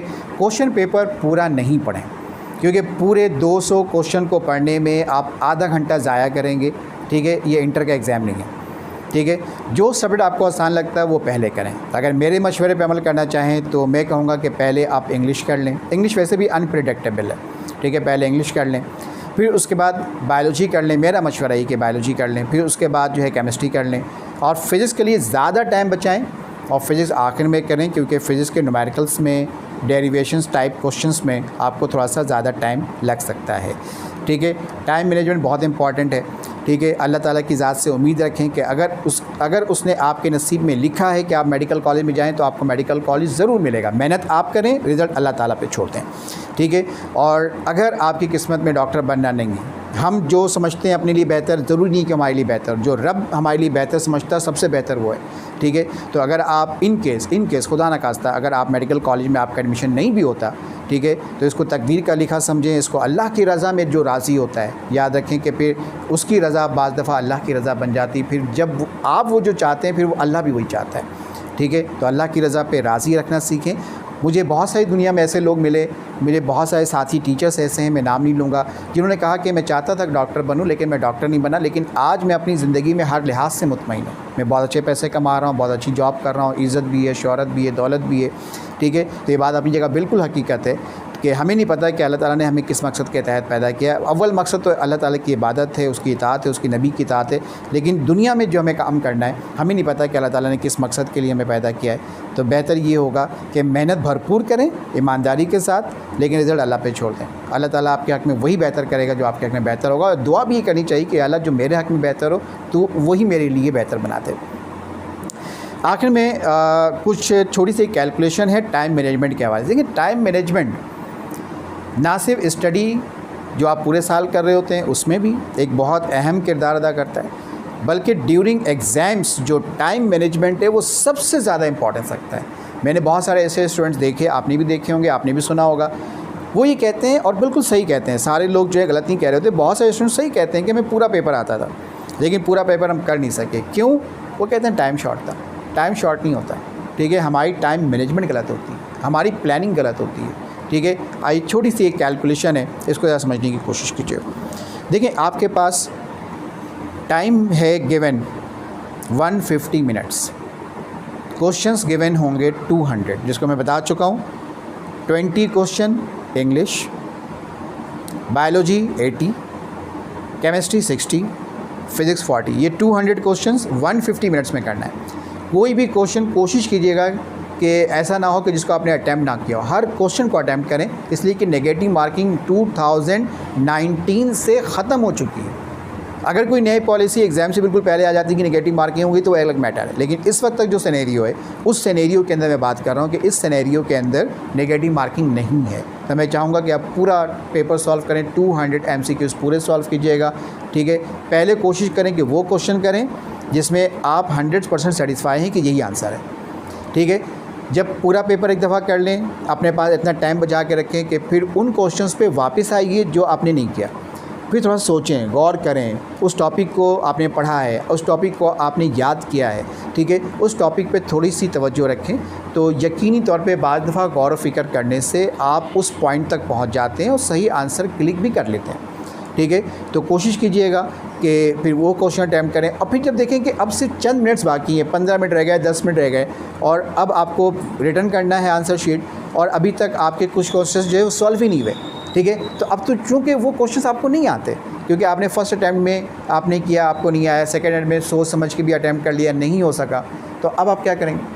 अब आप थर्ड अटैम्प्ट में आंख बंद करके बाकी जो क्वेश्चंस है उसको भी सॉल्व करके 200 पूरे कर लें, क्योंकि बाद दफ़ा ब्लाइंड अटैम्प्ट में भी कोई ना कोई पॉइंट मिल जाता है। Something is better than nothing. अगर आपने 70 स्कोर किया और तुक्का लगा के अगर आपने बाकी सारे तुक्के लगा लिए और फिर भी 80 स्कोर कर लिया तो अच्छा है ना, बुरा तो नहीं है, ठीक है। एक छोटी सी कैलकुलेशन मैं आपको बताता हूँ कि आपको किस सब्जेक्ट में ओवरऑल कितना टाइम देना चाहिए। अब भले आप फर्स्ट अटेम्प्ट में करें, सेकंड में जाके करें, थर्ड में जाके कंप्लीट करें।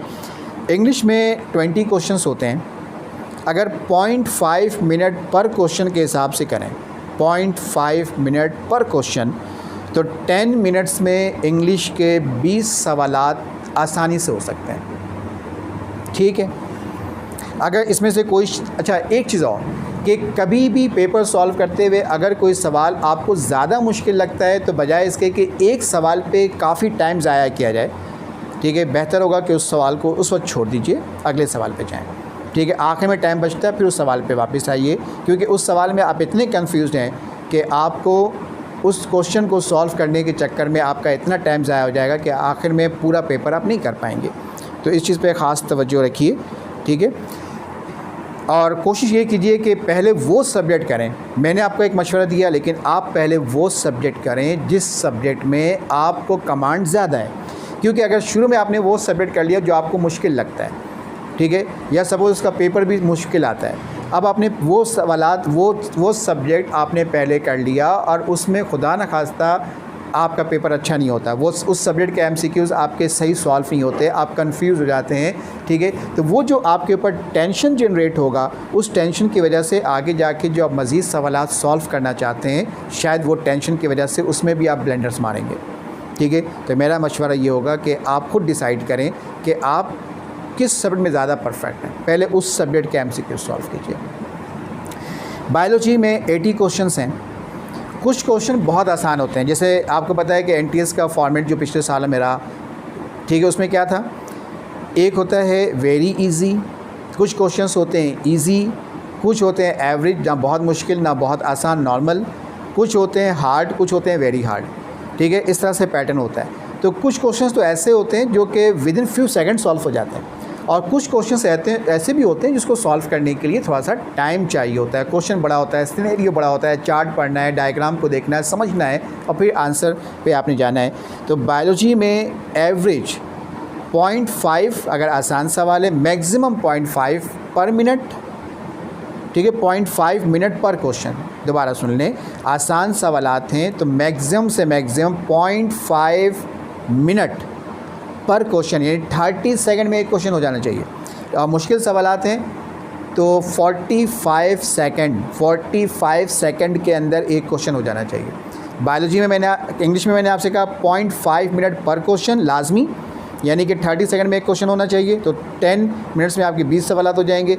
और अगर बायोलॉजी में आप 30 सेकंड या 45 सेकंड पर क्वेश्चन के हिसाब से आपकी स्पीड रहती है, ठीक है, तो आप कमोबेश 50 से 55 मिनट में अपना बायोलॉजी का पेपर कर लेंगे। केमिस्ट्री में भी यही रखें कि 30 सेकंड या मुश्किल सवालात हैं तो बहुत ज़्यादा टाइम लगाएं, तो उस पर 45 सेकंड पर क्वेश्चन। तो केमिस्ट्री के 60 सवालात आपके मैक्सिमम से मैक्सिमम 40 मिनट में सॉल्व हो जाएंगे। अब आ जाएं फ़िज़िक्स के ऊपर। फ़िज़िक्स में डेरिवेशंस बेस्ड क्वेश्चंस भी होते हैं, न्यूमेरिकल बेस्ड क्वेश्चंस भी होते हैं, थोड़ा सा गौर फिक्र भी करनी होती है, कैलकुलेशन भी करनी होती है। तो फ़िज़िक्स में 1 मिनट पर क्वेश्चन का लगा लें। अब उसमें कुछ क्वेश्चन 1 मिनट से पहले भी हो जाएगा, कुछ 1 मिनट से ज़्यादा टाइम भी लेगा, ठीक है। हमने एवरेज लगाया 1 मिनट पर क्वेश्चन, यानी कुछ क्वेश्चन में 1 मिनट, कुछ में आधा, कुछ में 1.5 मिनट, कुछ में शायद 2 मिनट भी हो जाए। एवरेज पर क्वेश्चन 1 मिनट भी आप रख लें तो 40 मिनट में आपके 40 सवालात हो जाएंगे। अब इधर टोटल कैलकुलेशन करें, इंग्लिश के 10 मिनट, बायोलॉजी के 55 मिनट, केमिस्ट्री के 40 मिनट और फिज़िक्स के 40 मिनट मिलाकर 145 मिनट्स बनते हैं, जबकि आपको टाइम कितना मिलता है 150 मिनट्स, ठीक है। ये एक छोटी सी कैलकुलेशन है, ठीक है। अगर इस टाइम मैनेजमेंट को आप फॉलो करने में कामयाब हो गए तो यकीनी तौर पे ना सिर्फ आप अपना 100% पेपर अटैम्प्ट कर सकेंगे, बल्कि आपका पेपर भी इंशाल्लाह बहुत अच्छा होगा, ठीक है। यहाँ पर एक बहुत अहम बात मैं आपसे कह के इजाज़त चाहूँगा। देखिए, पहली बात तो ये कि हर चीज़ का एक हक़ अदा करना होता है। आपने इस वीडियो को देखा, ठीक है, आपके लिए मेहनत की गई, कई दिनों से मैं वर्क कर रहा था कि कौन कौन सी बातें इस वीडियो में मैं आपसे डिस्कस करूं, ठीक है। कोशिश कीजिएगा, हर चीज़ का एक हक़ अदा करना होता है, ठीक है। लाइक ज़रूर कीजिएगा, नंबर 1। नंबर 2, कमेंट्स कीजिएगा, आपको पसंद आया तो भी। और अगर आप कोई सजेशन देना चाहते हैं, फ़र्दर कोई आप MCAT एग्ज़ाम से पहले कोई और वीडियो चाहते हैं, कोई और हेल्प चाहते हैं कि मैं कोई और वीडियो बना के आपकी मज़ीद हेल्प कर सकूं, ठीक है, तो कमेंट्स के अंदर लाजमी तौर पे अगर आप लाइक कर रहे हैं तो भी, पसंद कर रहे हैं तो भी, और अगर आप कोई सजेशन देना चाहते हैं तो भी कमेंट्स में ज़रूर आप कुछ ना कुछ जो है आप मुझे लिख के टाइप करके ज़रूर सेंड कीजिएगा, ठीक है। लाइक ज़रूर कीजिएगा, ठीक है। और इसके अलावा, ठीक है, सब्सक्राइब ज़रूर कीजिएगा ताकि नेक्स्ट टाइम जो आपको इस तरह की वीडियोस मिलें, ठीक है, वो आपको बआसानी आपको वो आपकी नोटिफिकेशन में आ जाए और आपको बआसानी वो वीडियो देखने को मिल जाए, ठीक है। इस वीडियो को बनाने का मकसद और मुझे यूट्यूब चैनल बनाने का मकसद मेरा पैसे कमाना नहीं है, बल्कि उम्मत की खैरख्वाही है, उम्मत की इस्लाह है, जिसको मैं बहुत अच्छी तरह से अपने पहले वीडियो में भी डिस्क्राइब कर चुका हूँ कि इस्लामिक पॉइंट ऑफ व्यू से मुल्की मसाइल, ठीक है, तालीमी मसाइल और हमारे मुल्क में जो दीगर मसले मसाइल हैं, बहुत सारे इश्यूज़ हैं, बहुत सारी मिसकंसेप्शंस हैं, ठीक है, इसके ऊपर मैं कौम की इस्लाह के लिए, एक अच्छी उम्मत, एक अच्छा पाकिस्तानी शहरी बनाने के लिए, एक अच्छा मुसलमान बनाने के लिए जो मेरी मालूमात है और दीगर जो मालूमात मैं दीगर लोगों से हासिल करके वीडियो बनाने की आगे भी कोशिश करूँगा। तो इसमें मुझे आपकी पज़ीराई चाहिए, इसमें मुझे आपकी हौसला अफजाई चाहिए, ठीक है। तो लाइक भी करें, कमेंट्स भी करें और सब्सक्राइब लाजमी कीजिए। और याद रखें, ये मेरे नबी करीम सल्लल्लाहु अलैहि वसल्लम की हदीस मुबारका भी है कि पहुँचाओ दूसरों तक भलाई की बातें, भले तुम्हें एक ही बात क्यों मालूम ना हो, भले तुम्हें एक ही आयत का पता क्यों ना हो, तो दूसरों तक जो अब ये हदीस के अल्फाज हैं कि आप अपने लिए जो पसंद करते हैं कि ये चीज़ मेरे लिए अच्छी है, उसको दूसरों के लिए भी पसंद करना सीखें, ठीक है। जो आप अपने लिए पसंद करते हैं उसको दूसरों के लिए भी पसंद करना सीखें, ठीक है। आपको इस वीडियो से फ़ायदा हुआ, दीगर वीडियो और भी इंशाल्लाह फ्यूचर में बनाऊंगा, इंशाल्लाह उससे भी आपको फ़ायदा मिलेगा। तो क्या आप नहीं चाहते कि हुजूर की उस हदीस पे अमल करके हम इसको दूसरों तक भी पहुंचाएं? तो उसका ज़रिया सिर्फ आसान सा है कि फ़ेसबुक के ज़रिए, दीगर सोशल नेटवर्किंग के ज़रिए और ख़ुद यूट्यूब चैनल की मदद से, ठीक है, आप मेरी इस वीडियो को दूसरों तक पहुँचाएँ, शेयर कीजिए, ठीक है। इस नेकी के काम को आगे बढ़ाएं, मेरी इसमें मदद कीजिए, बस यही इसका हक़ अदा करना है कि लाइक करें, कमेंट्स करें, ठीक है, शेयर करें, सब्सक्राइब करें। और मुझे अगले वीडियो तक के लिए इजाज़त दीजिए। अपना बहुत ज़्यादा ख्याल रखिएगा। Best of luck. Thank you so much. अल्लाह हाफ़िज़। पाकिस्तान ज़िंदाबाद।